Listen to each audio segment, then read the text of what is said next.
From the Green Room Studios at Bates Nursery in Nashville, Tennessee, it's the At Home Show podcast edition. Let's get into this week's show. Hey y'all, Caroline Gant here, and we are so happy that you are joining us in the premiere of the At Home Show podcast. It is a weekly recap of our Saturday broadcast. That's right, and I'm Tyler Blankenship. I produce the show. I'm co-producing this podcast with Caroline. It's going to be a wonderful experience, and we're excited to have you all along. Hey y'all, Austin here, and this week we talked a little bit about hydrangeas, or actually a lot of it about hydrangeas because they're a full show right now. Also, Ambrosia beetles were on the list. We talked about transplanting some lavender, and also, like always, what's in bloom. It was a lively discussion with Josh Carey, David Bates, and the rest of the team here at the At Home Show, so let's get to it. Anyway, I am certain that there are questions that are out there. Oh, boy. Either go in through our Facebook page or Instagram pages and put questions out there. Also have a link that we put out through the weekly newsletter that I write, and this week was no exception. So without further ado, let's proceed. Let's do it. I am wondering if a Ruby Falls or another Weeping Redbud would be good on the southwest side of a house. The area does take some wind, and I know it will have to be staked. The area is full sun with dappled late afternoon shade in northwest Tennessee. If it would not be a good place for that particular tree, can you suggest something weepy and in that color for the area? A weeping redbud? Mm-hmm. Oh, yeah, Josh. I don't see why that would be a bad decision at all. That's one of the only, weeping purple redbuds, or really anything weepy that has that color is really that plant specifically. So I think it's an excellent choice for something like that. Now, you might have to prune it eventually. With most weeping things, the height doesn't change too much, okay? That's slow to change because you've got the stems that go up a little bit, but then they turn down. That's the whole point of the weeping habit. The difference is the width really changes. So at some point, if it were to age and get upwards of, say you got 20 years old on you or something, you might have to eventually, prune out the width of that plant being on the corner of the home, but other than that, I don't see any reason why that would be a bad choice because I don't know of any other, correct me if I'm wrong, but I can't think of any other weeping dark leaf like that. Weeping chocolate mimosa. Oh. Ooh. Hey. Which I had and this winter killed what was grafted, so now it's just a regular mimosa. Well, at least you still got something. Yeah, at least I still got something. Yeah. One of the things that, particularly with red buds, and they seem to be highly susceptible to it, are ambrosia beetles. I mean, they seem to move in overnight. It's hard to, if you wake up one morning and there appear to be toothpicks coming out of your tree, you know what has happened to you. Why don't we talk a little bit about that, Austin? The funny thing is this year has been literally rampant with these bugs, and it's mainly because of the stress. So ambrosia beetles pick on trees that are stressed. They just do. It's a well-known fact. I talked to a grower from Maple Valley, which is down in Alabama, who brings us plants. He's a great grower of plants. And he was telling me the stories about how he moved a Japanese maple one time, and it was very stressed.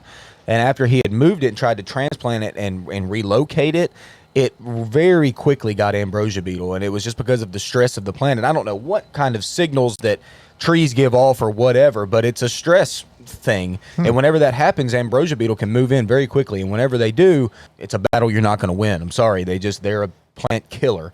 And what David's talking about is like these, it's called frass. It's where they tunnel in. It's a boring insect that tunnels into the stem, and then it kicks out like this, like the leftover sawdust. Yeah, yes. It's like sawdust pretty much. It just pokes out of the tree. And it'll stay there as long as wind or rain doesn't knock it off. And that's how you can tell if you've got ambrosia beetle. And you can really tell if you have ambrosia beetle because your plant is going to die. I mean, it looks absolutely awful. And really the only way to deal with that is to really, dig it up and burn it to kind of get rid of those insects if you can. So this has definitely been a huge year for ambrosia beetle. I've seen it all over the place. And it's mainly because this winter just stressed our plants, a lot of them, very hard. And red buds are no exception. They can certainly, get that as well. They seem, for whatever reason, they seem to be susceptible even when the stress is not so largely a part of the equation. But as you mentioned, there's a lot of indications of that. Steve Arnold, our assistant GM, was telling me he had to dig out and burn a crepe myrtle in his yard. I saw it. He showed me the picture of it. It was awful. I mean, it was riddled with it. Now, when the viewer's wanting to plant this on the corner of the house, would they really be would it be a good idea for them to have a tape measure when they do this and put it a little bit further away than they think it really needs to be? Almost in any scenario for Yeah. me, with any tree you decide to put on the corner of your home, like bring it out as much as you can, make a rounded bubble in your bed or something that's out a little bit from the corner of the bed or out from the corner of the home. I think that always looks a little bit better, yes. Well, and the especially as they single largest- mature. Yeah. Yeah, the single largest, most frequent mistake that we see people doing is that they tend to plant things so that it looks right at the size it is when Today, it is yeah. planted, as opposed to how it will look. And these things grow. If you need to have that proven to you, just plant it too close. It's going to get too big. So you have to be able to put it out there at a distance that seems uncomfortably spacious. If the house was brick, would that affect it maybe a little bit? It said southwest corner, I think is what they said. Not Does it get really too much with heat? redbuds. Redbuds can take full sun all day long. I mean, they can live in the woods or on the wood line. They're shade tolerant, but they're totally fine with full sun. See the nurseries growing them, they're right out in full sun. Yeah. All of our deciduous hardwood trees typically come from McMinnville, and they're grown in fields, just big, huge, full sun fields that have no shade at all. So, like I said, shade tolerant, but to get the best effect, honestly, full sun is recommended. Let's keep on this tree topic, Okay. shall we? Recommendation for a medium-sized shade tree on a corner lot with power lines on either side. Medium-sized shade tree. I'm going one of David's favorites, and that's Styrax. Oh, that's a good one. The old Japanese snowbell. Beautiful little white dainty blooms atop of this medium-sized to small tree. It does have a fairly wide canopy. It's almost similar in width as it is to height. At maturity, though, this plant's fairly slow to grow, so it's okay with the power lines. It'll be a while before you'd have to do anything about that, but that's where I'm going. I like a good Styrax tree. Hardly anybody even knows about a Styrax tree, but when you have one, they are certainly pretty. Something more column there for sure. Absolutely. It would be what I would think. I guess the problem with a columnar tree is that it's just not really a shade tree. Right. They're wanting some true. shade. Depends on the time of day. I mean, it's kind of like There you go, yeah. So one of our right. listeners wants to transplant a rose of Sharon that is 1 year old, and they're wondering when is the best time. Do this over the wintertime. That's going to be the least stressful on the plant, okay? So when it's dormant, has no leaves, you don't have to worry so much about water or hardly at all, really. Have your hole dug like we've always talked about. Get it, get your site prepped where you want it to go. Dig it up, put it in there quickly, water it in really good, and then let it be. But let's wait. Let's just 3:30 one day in February. There you go. That's Correct. right, in Yep. February. I Not transplanted And one there's- this winter, and it did great. And I'm going to transplant it again because that's what I do. now. Rose of Sharon is so tough. I mean, it's such a tough plant. It didn't even wilt. No. Actually, so I think I transplanted it in the spring, and it was already leafing out. It was because I planted in Ambrosia where it was, and it had no shock at all.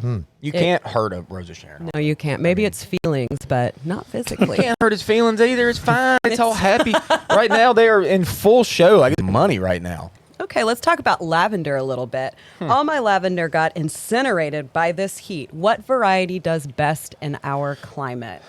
I planted Phenomenal this year, and it so far is doing fantastic. That is probably our tried and true cultivar that we all kind of get behind around here. It's called Phenomenal, like she just said, lavender. Honestly, there's another reason why your lavender did that. It's not the heat. It's usually moist. Lavender can take heat just about as good as anything.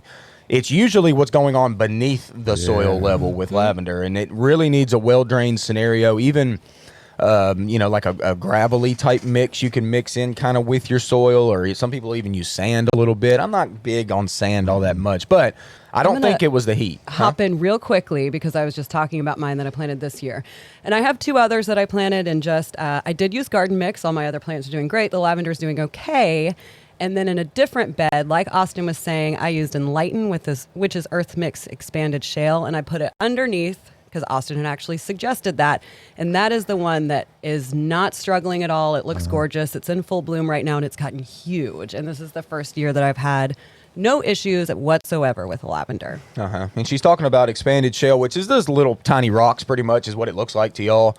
But adding that into your mix with lavender is such a great thing to do. It's just, they really, really like that. A nice, loose, well-drained soil. Certainly over the wintertime, those rocks are very, very useful in the ground because they can get wet. We can get wet here over the wintertime, and lavender does not like that. If people are wondering what expanded shale actually is, it is indeed shale that has been heated, and it makes it puff up and becomes porous. Right. And that also makes it a less dense product. If you've seen Pop or rocks? ever had, if you've ever had lightweight concrete, it is lightweight because it has had this expanded shale product used as the aggregate part of the concrete instead of limestone, which is much more dense.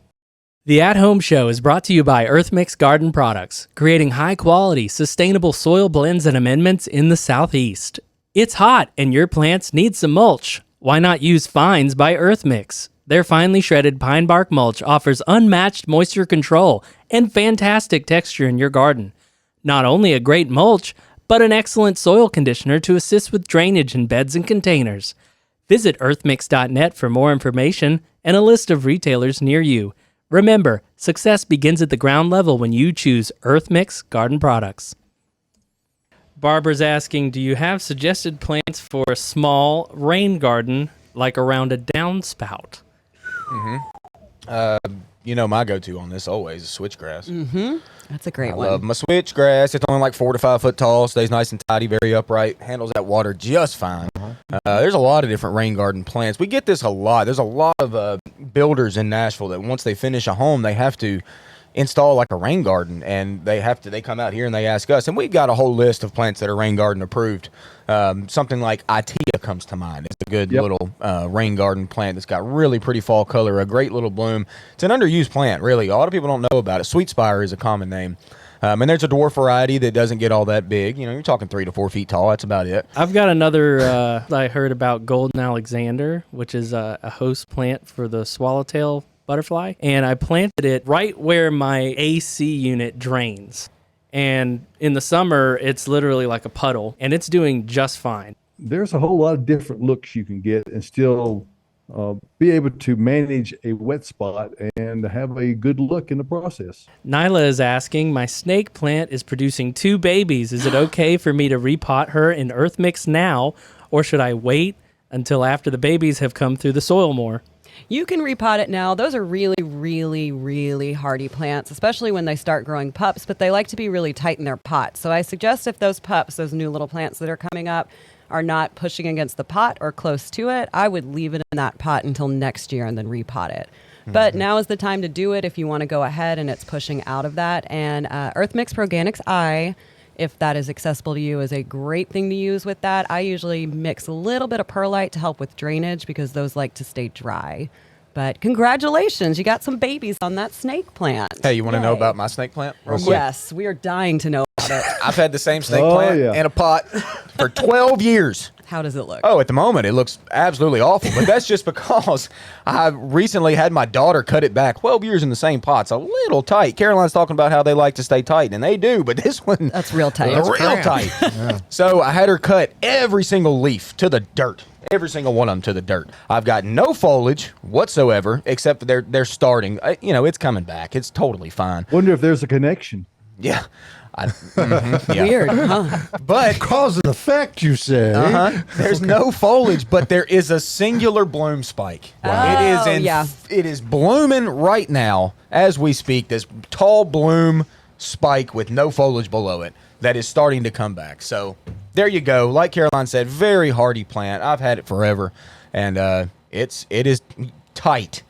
Blooms too on Sansevieria a lot of times will smell really sweet. So once it starts to open, give it a little smell. Yeah, it's great. I water it like 5 times a year, maybe. Whenever I do water it, I soak it. I mean, really soak it. But it's literally like 5 times a year it might get water. Yeah, they don't It's like crazy. water. So No. take a note out of Austin's book over there. Hey, leaves are don't clean. overwater your houseplants. Leaves are clean. Y'all, follow up. What fertilizer do you recommend for indoor plants? For indoor plants, so I'm I wouldn't say I'm lazy. I just have a lot of houseplants. So I like a slow release that I do once a year. I use Osmocote for a lot of my plants, and then I'll supplement with just kind of a general houseplant fertilizer. I've actually started using Jack's Orchid Food because it has a high nitrogen count. It's not the Bloom Booster Orchid Food. It's just the regular one that you feed them until they start blooming. I'm all about just Osmocote, like you talked about it first. Just sprinkle some Osmocote on, and that stuff feeds for like 3 months. Yeah, I will usually do Osmocote late March, early April, and then it'll feed through the growing season. Then, like I said, I'll supplement with like a liquid fertilizer, but I love it. And again, that Jack's Orchid Food, amazing. Well, we have another houseplant question. Okay. So we have somebody asking, how do I clean the leaves on my Monstera and Fiddle Leaf Fig? They are currently covered in dust. So there are a lot of products, a lot of leaf cleaner products out there. I always suggest staying away from the synthetic ones. I don't think they're great for the plant because all you really need is like a microfiber cloth, towel, and some water just to wipe it off. We're just trying to clean it. We're not trying to treat anything. So there's no need to add anything to like shine it up and make it look prettier for a week. But in reality, in the long run, it's probably going to be pretty bad for your plant. So just start with microfiber water. You can use a little bit of diluted neem oil if it's bad. Cool. Lemon juice, diluted lemon juice will also help with like those water deposits that get on the leaves and can get pretty hard to get off. But it is important to clean your plant leaves too because they can't photosynthesize properly if they can't get that sun through that whole layer of dust and debris to get to the leaf itself. So, take a day, walk around your house, clean your plants. It'll also give you time to inspect it, see if there's any problems, any pests. If your plant is trying to tell you something, like it's time to be repotted. But no need to go wild and big with that. Just a cloth and a little bit of water. Yeah, and those microfibers, you can get them at places like Northern Tool. You can get 10 of them in Dollar a bag. General, yeah, anywhere. For like 9 cents or something like that. They are all And over. And they're along great, the same, huh? along the same vein of people who have solar panels know that they have to clean them because dust accumulation is going to reduce the amount of light that's available to create power that you're trying to do. So, by the same token, plants, that's where they get a substantial part of their energy is directly from the sun. So particularly if they're indoors where they are not exposed to natural rainfall, that dust does accumulate at times. You might just want to haul it outside and spray it with a hose. Might be the easiest thing to do, and then let it dry and then bring it back in. So let's take a little shift and talk about fall veggie gardening. We're starting to get a lot of questions on that. I think we took a dip in the weather. We were in the 100s, and we've been kind of in the 80s the last week, which has been really, really nice. So I think people are starting to get excited about getting those fall veggies in the ground. So we have people wondering, is now a good time to start some stuff that they can harvest in the fall? And then what kind of plants do you suggest for a fall garden bed? If you're going to be starting stuff from seed, it probably is a good time to go ahead and get that going. Generally we get our fall veggies roughly the middle of this month of August and all the way into like early September. There is a pretty specific window on when you want to get those out typically, and that's mainly based on our weather. And every year's different here, okay? Some years we have good fall veggies, some years we don't. It's just part of being in Middle Tennessee. But there are specific veggies that you're going to grow in the fall, and this is going to be mainly your brassica family plants. So this is broccoli, this is cabbage, cauliflower, Brussels sprouts. What am I missing? Cilantro. I like to grow in the fall. I think it's a great one to grow in the fall. Parsley as well? Parsley's fine. Parsley's a perennial herb. Okay. I mean, wow. Yeah, I mean, it's going to live a lot of times will stay evergreen through the winter. Doesn't necessarily look great, but it stays up. Thyme is good to throw in there. But carrots even you can probably get away with doing. Beets, collards, Radishes. all Arugula. those, all the veggies that I don't really like. That you don't really like? All I like the to ones grow that 'em. Austin hates. I like to grow them, but I'm just like I ain't trying to eat a beet. I don't know. I love beets. You don't Turnip like greens? beets? What's wrong with you? No, I don't like a beet. No, turnip greens are just whatever. Even pickled beets? You don't like those? No, I don't like pickled beets. I don't like Turnip anything greens and about a hot beet. water cornbread? I like turnip greens. I don't like the actual turnip. Oh, okay. Who really likes a turnip? They just throw them in there like, Miss Betty used It's to filler. put a little bit of the turnip in with the turnip greens and cook them in there with the fat back. And Okay. hot water cornbread. Okay. Oh, David Bates. I can see that. Oh, Josh Carey. Oh, hot water cornbread. Hold on to Your names, folks. All right, we do have a question about rhubarb. I planted 15-year-old rhubarb from Pennsylvania in August of 2022.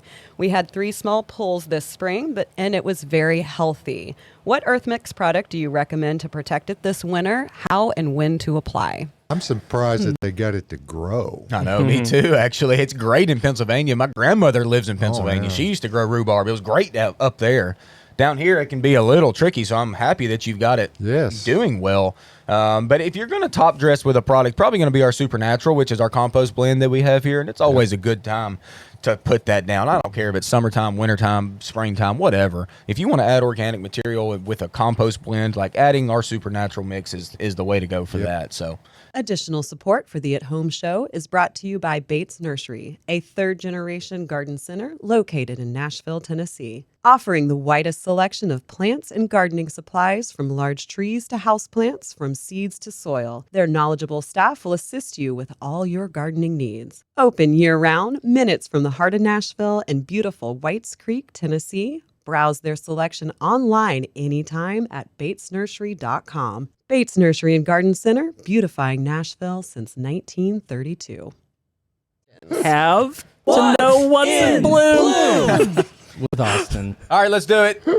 I'm going ahead and get this one out of the way so I don't owe anybody any more money. Butterfly bush. I hope you're watching. You took 27 of my dollars last 2 weeks ago for that old Pugster Blue butterfly bush. Hope it's doing well. There you go, butterfly bush. Great. I'm sure it is too. I picked it, so it's got to be great. He ended up buying 2, but I had to buy him There you 1. go. So yeah, butterfly bush is blooming.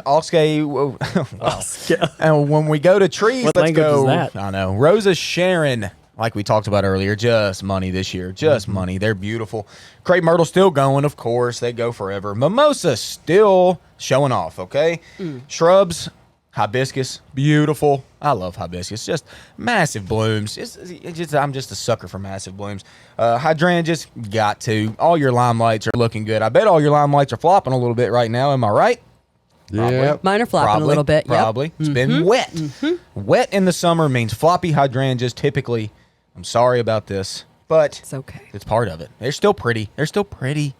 Okay. Yes. Zinnias and Vinca are 2 annuals that I picked. Oh, yeah. Because they're showing off, man. I passed a zinnia bed this morning, and you know, y'all know me. I'm not the biggest zinnia guy. Don't like but them.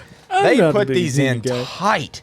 And there is a massive little strip of zinnias that I passed this morning that are just really showing off. And you loved it, didn't you? And you said, I wish I had some growing in my house right now. I didn't necessarily love it, but I do think that they looked healthy. Amazing. It's been a great year for Amazing. zinnias, It's first actually. year I've Yeah, it's ever been had wet them, and enough they're this great. summer where they've just been really, they've liked it. Mine have taken off. My Vinca looks real good. My Vinca is real pretty right now. I put it in tight, real tight, and they are looking great. All right, daylilies, still going. I'm not the biggest daylily guy. No, They're mine kinda are still cool. going, though. They're kind of. Mine quit early this year. They were like, I'm done, dude. I Yeah. hate this. Yeah, I mean, some of them did do that. There are, daylilies that return, like Happy Returns is a common name, and it's like or a cultivar name. They'll rebloom up for a fair amount of time. So I noticed some this morning on my way in, still going. Canna lilies still going with the oranges, the reds, even the yellow cannas look really pretty. And then I've got a weird one for y'all. What? The old surprise lily. Lycoris is the genus of this plant. And what a weird plant. Why does it do what it does? It comes out in the spring with leaves that kind of look like lilies. Kind of. It's a different genus altogether. And then those leaves just go away. Why? I don't know. They come out and then they just decide to drop. They totally drop to the dirt. You can just mow them. You ain't even got to keep them up. And then like a month later, they bloom, which is what's happening now. It's those one stalk with 4 pink blooms atop of it typically. And you're seeing these around in people's yards usually. And I don't know, just like evolutionarily, why would they decide to do that? Why get rid of that foliage? And I'm assuming my only thought is like, let's get rid of the foliage so I can put all of my energy into this bloom. But it's like all other plants don't have to do that. They keep their foliage up while they bloom. So I'm still confused by this. If y'all have got a better explanation, help me out because I don't know. But surprise lilies, lycoris, cool plant to grow. It's in the Amaryllidaceae family. It is. It is. Okay. There you go. Amaryllidosis. How about that? Amaryllidaceae. So there you go. That's what y'all are seeing around town blooming. Interesting plant fun fact right. that Fact. it doesn't come up very often simply because it doesn't happen very often. Each Phytostachys, which is a bamboo family plant, they all go through a life cycle. And black bamboo, Phytostachys nigra, which is, people have it around. Each cultivar, they're not on the same cycle, but each cultivar every 220 years or so will completely die out. And it does it worldwide over a period of about 2 years. So if you have black bamboo and it looks like it's dying, that's what's going on. It is dying. Now, they will produce seed. They can come back from seed. Matter of fact, that's how they do recover. But if you have black bamboo and you don't understand what's going on with it, that's what's going on with it. So, interesting. Wow. So we've got a couple questions this week from one of our viewers, Horton Monroe. He's wondering what type of worm would be eating the leaves on his tomato. So what do you think that would be? I know we had a photo. But There's one. Josh even nailed it. The old tomato hornworm. I took a good picture of a hornworm and sent it to Tyler the other day. That's probably what's happening. Usually with hornworm, okay, very, very tricky to spot. Even though they're very large worms, they're still very hard to see. So what you typically see first is damage. Yep. Okay, you're going to see a stalk of a tomato that just has no leaves on it, and it just looks like it's been wrecked. And then to look for that hornworm, and you really got to look for that hornworm. It'll be, like on a stem, mainly on stems eating leaves. And when you spot it, it'll scare you. You'll be like, whoa, what a worm. Oh my gosh. They What a fluoresce big under worm. a black light as well, don't they? Do what? They fluoresce under a black light as well, don't they? I think you're right about that. Yeah, I've heard people go out at night to, I was going to say harvest them. But it's a sphinx moth is what it turns into, with those big whitish green moths you see at night.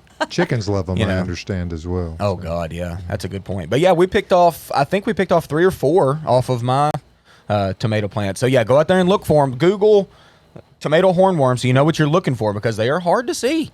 To wrap everything up, I know that Austin loves to talk about hydrangeas. So we've got some hydrangea questions in today. Which hydrangea can I prune way back in winter without worry of blooms? It's going to be your Annabelle type, so Incredible, Annabelle, any of those you can certainly take back. You can take them to the dirt if you want to, don't matter. And also panicle-style hydrangeas, so your limelights, your little limes, your bobos, all of those that are panicles, you can take those back without a problem. Do not do it to your endless summer varieties. Nope. So those ones that bloom pink and blue that are round balls that we all like, do not prune those. I don't even recommend pruning them at all, to be honest with you. Leave every bit of that up so you get a good chance of getting blooms for the next season.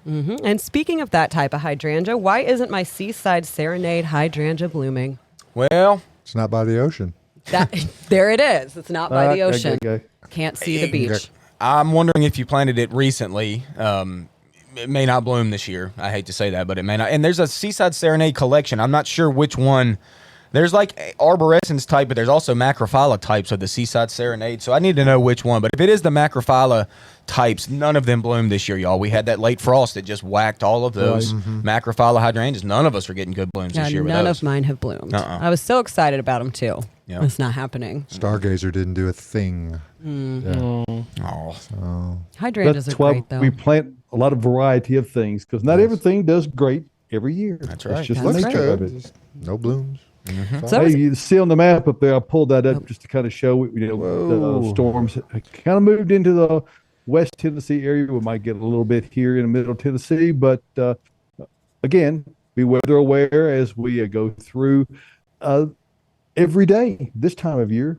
It is just that time of year. We're getting a lot of uncontrolled precipitation, as is always the case. I don't know anybody who can really control it. So anyway, be aware and stay in the garden. There's nothing happening that's going to keep you from being able to have success in your gardening efforts. So Nope. All righty, folks, we thank you for being here. Go out on social media everywhere you're at. Like us, subscribe, share, send stars if you want to, do everything. So, because we're wanting to try to keep coming to you. That'll help. Sure will. See you next Saturday morning from the Green Room Studios here at Bates Nursery and Garden Center. that wraps up our first podcast from our August 5th broadcast. Tune in live every Saturday morning at 8 a.m. Central Time to watch the At Home Show. Give us a follow, like, and subscribe on YouTube, Facebook, Instagram, and view on Vimeo. Thanks again for tuning in.